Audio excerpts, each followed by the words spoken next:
uliwa kuwa makamu mwenyekiti.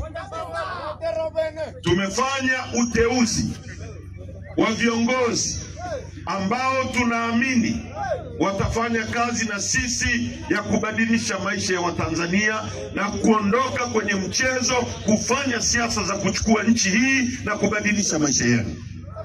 Tumeteua wakurugenzi, tumeteua wajumbe wa kamati kuu, na tumeteua makatibu wakuu na katibu mkuu. Sasa kwa mujibu wa utaratibu wa chama chetu, mtu anayetakiwa kuteua katibu mkuu na kuidhinishwa na kuwa katibu mkuu ni mwenyekiti wa chama, na vikao vya chama chetu ndivyo vinavyopaswa kuidhinisha mtu huyo. Kama kuna makosa yamefanyika au kuna mtu yoyote ana malalamiko hayo, katiba yetu inasema yanakwenda kwenye kikao cha ngazi ya juu zaidi, ndipo anapokata rufaa.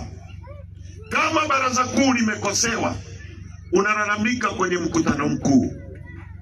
Sasa nataka nitumie nafasi hii kumwambia Rais Samia na wote anaowatumia kujaribu kuhujumu chama chetu. Njama ya kwanza ni hii waliofanya.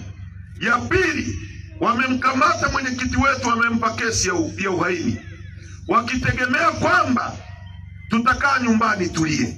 Walipomweka ndani, tulipokutana kwenye kikao, nikawaambia watu hakuna kukaa ndani na kulia, tunaendelea kuwachakaza kama vile mwenyekiti angekuwa barabarani.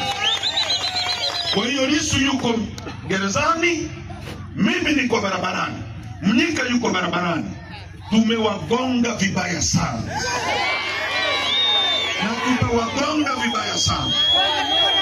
Tulikuwa mkoa wa Geita, tumeenda Shinyanga, tumeenda Kagera, na jana tulikuwa Mwanza, na nyie mmeona watu wengi kama mchana. Wamechukua baadhi ya watu tuliokuwa nao, wamewapa fedha kwamba wajifanye wanajitoa kwenye Chadema. Sasa hiyo Chadema unayojitoa wananchi ndio hawa hapa. Wango kweli? Hiyo nayo imeshindikana. Sawa sawa. Sasa ya mwisho ndio hii kwamba msajili amesema hamtambui katibu mkuu wa chama chetu, hatambui wajumbe wa kamati kuu ya chama chetu. Mimi nakwambia msajili, wewe huhitaji kumtambua katibu mkuu wa chama chetu. Sisi Chadema tunamtambua katibu mkuu wa chama chetu. Huna uwezo wa kututeulia nani awe katibu mkuu wa chama chetu. Tunaelewana vizuri? Msimamo wa chama chetu, katibu mkuu wa chama chetu atateuliwa na mwenyekiti kama katibu inavyosema. Kama kuna mtu ana malalamiko, akate rufaa kwenye mkutano mkuu.